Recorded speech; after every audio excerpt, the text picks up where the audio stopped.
সকলোকে নমস্কাৰ জনাই আজি আলোচনা কৰিবলগীয়া বিষয়বস্তুটো হৈছে বিএড ভাৰ্চেছ বিটিচি।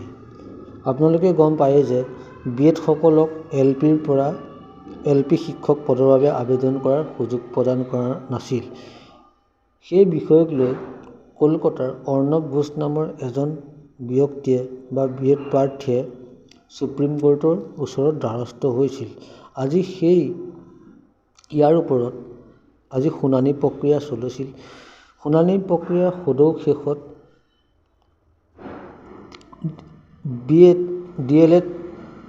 ডিএলএড অৰ্থাৎ বিটিচি সপক্ষে আহিলে, ৰায়দানটো সপক্ষে আহিছে, কিয়নো ডিএলএড বিএড সকলে এলপি টিচাৰৰ কাৰণে আবেদন কৰিব নোৱাৰিব। এই ৰায়দান প্ৰক্ৰিয়াত এটা উল্লেখযোগ্য দিশ হৈছে যে ছাত্ৰ ৰিক্ৰুইটমেণ্ট প্ৰচেছৰ ওপৰত তেখেতলোকে কোনো ধৰণৰ কথা কোৱা নাই। ছাত্ৰ ছাত্ৰীক গুণগত শিক্ষা দিবৰ বাবে যি ধৰণৰ অৰ্হতা প্ৰয়োজন সেই অৰ্হতাহে প্ৰযোজ্য হ'ব। এই ক্ষেত্ৰত ব্ৰিজ কোৰ্চ সম্পৰ্কেও উল্লেখ কৰিছিল যদিও সেইবোৰ সম্পূৰ্ণ নাকচ কৰা হৈছিলে। আৰু যিটো আমি ডিএলএড বুলি কওঁ, ডিএলএড বা বিটিচি যাক কওঁ বেচিক ট্ৰেইনিং, ভুল হৈছে, বেচিক টিচাৰ চাৰ্টিফিকেট বুলি কয়। এই ক্ষেত্ৰত বিটিচিয়ে এই শুনানিত জয়লাভ কৰিলে।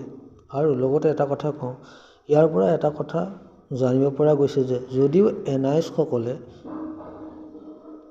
পৰৱৰ্তী সময়ত সুপ্ৰিম কোৰ্টৰ দ্বাৰস্থ হয় একে শুনানিয়ে পাব বুলি মই অনুমান কৰিছোঁ। মই কাকো হতাশ কৰিব যোৱা নাই, কিন্তু আজি যিটো শুনানি প্ৰক্ৰিয়া হ'ল, এই শুনানি প্ৰক্ৰিয়াত এটা কথাই কোৱা হৈছে যে গুণগত শিক্ষাৰ বাবে ছাত্ৰ ছাত্ৰীৰ গুণগত শিক্ষাৰ বাবে যি অৰ্হতাৰ প্ৰয়োজন সেই অৰ্হতাহে বিচাৰ কৰা হ'ব বুলি গম পোৱা গৈছে। আৰু এই ক্ষেত্ৰত কোনো ধৰণৰ বিএডৰ ফালৰ পৰা কোনো ধৰণৰ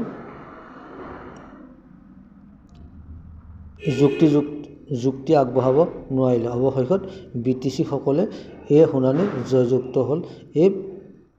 এই ক্ষেত্ৰত এই কেছটো দিছিলে অৰ্ণৱ ঘোষ নামৰ এজন কলিকতাৰ বিএড প্ৰাৰ্থী হ'ব পাৰে তেখেত, মই ইমান ডিটেইলছত নাজানো, এজন ব্যক্তিয়ে দিছিল।